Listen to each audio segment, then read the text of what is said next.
솔로몬이 성전 건축하기를 마치고 백향목 널판으로 성전의 안벽 곧 성전 마루에서 천장까지의 벽에 입히고 또 잣나무 널판으로 성전 마루를 놓고 또 성전 뒤쪽에서부터 20규빗 되는 곳에 마루에서 천장까지 백향목 널판으로 가로막아 성전의 내소 곧 지성소를 만들었으며 내소 앞에 있는 외소 곧 성소의 길이가 40규빗이며 성전 안에 입힌 백향목에는 박과 핀 꽃을 아로새겼고 모두 백향목이라 돌이 보이지 아니하며 여호와의 언약궤를 두기 위하여 성전 안에 내소를 마련하였는데 그 내소의 안은 길이가 20규빗이요 너비가 20규빗이요 높이가 20규빗이라. 정금으로 입혔고 백향목 제단에도 입혔더라. 솔로몬이 정금으로 외소 안에 입히고 내소 앞에 금사슬로 건너지르고 내소를 금으로 입히고 온 성전을 금으로 입히기를 마치고 내소에 속한 제단의 전부를 금으로 입혔더라. 내소 안에 감람나무로 두 그룹을 만들었는데 그 높이가 각각 10규빗이라.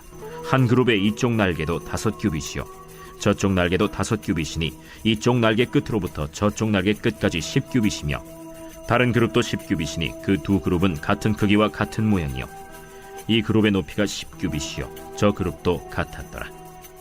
솔로몬이 내소 가운데에 그룹을 두었으니 그룹들의 날개가 퍼져 있는데 이쪽 그룹의 날개는 이쪽 벽에 닿았고 저쪽 그룹의 날개는 저쪽 벽에 닿았으며 두 날개는 성전의 중앙에서 서로 닿았더라. 그가 금으로 그룹을 입혔더라.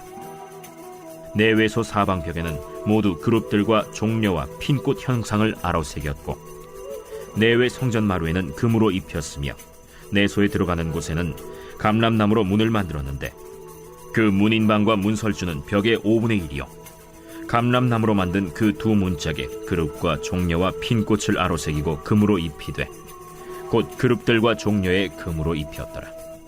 또 외소의 문을 위하여 감람나무로 문설주를 만들었으니 곧 벽의 4분의 1이며 그 두 문짝은 잣나무라. 이쪽 문짝도 두 짝으로 접게 되었고 저쪽 문짝도 두 짝으로 접게 되었으며 그 문짝에 그룹들과 종려와 핀꽃을 아로새기고 금으로 입히되 그 새긴 데에 맞게 하였고 또 다듬은 돌 3켜와 백향목 두꺼운 판자 1켜로 둘러 안뜰을 만들었더라. 넷째 해 15월에 여호와의 성전 기초를 쌓았고 11째 해 불월 곧 8째 달에 그 설계와 식양대로 성전 건축이 다 끝났으니 솔로몬이 7년 동안 성전을 건축하였더라. 할렐루야. 오늘도 온라인 말씀 묵상을 통하여 하나님께서 우리에게 은혜 주시기를 바랍니다. 중국 남북조 시대, 양나라의 중국 육조 시대의 3대 화가로 명성을 날렸던 장승효라는 화가가 있었습니다. 특히 그는 도교와 불교의 인물화에 뛰어나 주로 사원의 벽화를 많이 그렸는데 부탄화로 모든 사물을 실물과 같이 똑같이 그려내는 치밀하고 사실적인 묘사를 잘하는 화가로 유명했던 사람이었습니다. 어느 날 장승효는 금릉에 있는 안락사라는 절의 주지스님에게 용을 그려달라는 부탁을 받았습니다. 그는 부탁받은 대로 안락사의 벽에 금방이라도 하늘로 승천할 것 같은 4마리의 용을 그렸습니다. 위험 있고 생동감 넘치는 용의 그림을 보고 사람들은 감탄을 금할 수가 없었죠.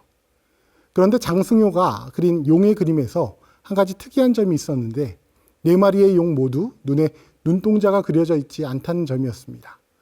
사람들은 장승효에게 왜 눈을 그리지 않았는지 그 이유를 물었습니다. 장승효는 이렇게 대답했습니다. 만일 내가 용의 눈에 눈동자를 그려 넣으면 그림에 있는 용이 당장 벽을 차고 하늘을 날아가 버릴 것이요. 이 이야기를 들은 사람들은 비웃으며 당장 눈을 그려 넣으라는 독촉을 하였습니다. 장승효의 말을 믿는 사람은 아무도 없었지요. 이에 그는 용의 눈동자를 그려 넣었습니다. 그가 붓으로 점을 찍어 눈동자를 그려 넣는 순간 천둥번개가 요란하게 치더니 눈동자를 그려 넣은 1마리의 용이 승천하였고 눈동자를 그려 넣지 않은 3마리의 용은 벽에 그대로 남아 있었다고 합니다. 그제서야 사람들은 장승효의 말을 믿었고 그의 놀라운 그림 실력을 칭송했다고 합니다. 이 이야기는 화룡점정이라는 사자성어의 유래입니다. 용을 그리고 마지막에 눈동자를 그려 넣었다는 뜻의 사자성어로 가장 중요한 부분을 마무리하여 이를 완벽하게 마무리하다라는 의미를 가지고 있습니다. 오늘 본문은 솔로몬이 성전 건축하기를 마치고 라며 시작하고 있습니다.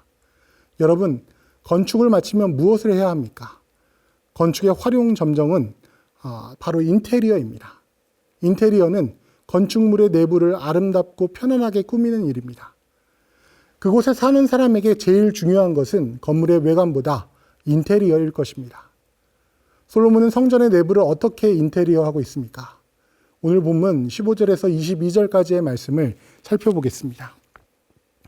백향목 널판으로 성전의 암벽, 곧 성전 마루에서 천장까지의 벽에 입히고, 또 잣나무 널판으로 성전 마루를 놓고, 또 성전 뒤쪽에서부터 20규빗 되는 곳에 마루에서 천장까지 백향목 널판으로 가로막아 성전의 내소, 곧 지성소를 만들었으며, 내소 앞에 있는 외소, 곧 성소의 길이가 40규빗이며, 성전 안에 입힌 백향목에는 박과 핀꽃을 아로새겼고, 모두 백향목이라 돌이 보이지 아니하며, 여호와의 언약궤를 두기 위하여 성전 안에 내소를 마련하였는데, 그 내소의 안은 길이가 20규빗이요 너비가 20규빗이며 높이가 20규빗이라 정금으로 입혔고, 백향목 제단에도 입혔더라.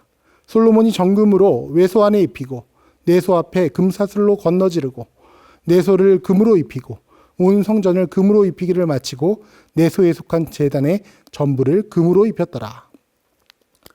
솔로몬이 지은 성전 건물의 내부는 성소와 지성소로 이루어져 있는데, 내부의 천정과 벽과 제단은 모두 금으로 덮여 있었습니다. 얼마나 눈부시고 아름답겠습니까? 시편 27편 4절 말씀은 이렇게 기록합니다. 내가 여호와께 바라는 한 가지 일, 그것을 구하리니 곧 내가 내 평생에 여호와의 집에 살면서 여호와의 아름다움을 바라보며 그의 성전에서 사모하는 그것이라고 하고 있습니다. 시편 기자는 여호와의 아름다움을 바라본다라고 합니다. 하나님은 아름다우신 분이십니다. 하나님이 임재하시는 성소의 아름다움은 하나님의 아름다움을 상징하는 것입니다. 하나님이 지으신 것도 아름답습니다. 창조주 하나님께서 창조하신 피조물을 보시고 보시기에 좋았더라고 말씀하셨던 것처럼 우리는 하나님이 주신 아름다움을 지키며 하나님의 아름다움을 드러내는 삶을 살아야 합니다. 바울 사도는 고린도전서 3장 16절 말씀에서 이렇게 이야기합니다. 너희는 너희가 하나님의 성전인 것과 하나님의 성령이 너희 안에 계시는 것을 알지 못하느냐. 성경은 우리가 하나님의 성전이라고 합니다. 또한 하나님의 성령이 우리 안에 계신다고 합니다. 그러므로 솔로몬이 하나님의 성전을 아름답게 꾸몄듯이 하나님의 성전으로 거룩히 부름받은 성도들은 하나님의 성전인 자신의 삶을 하나님 보시기에 아름답게 꾸며야 할 것입니다.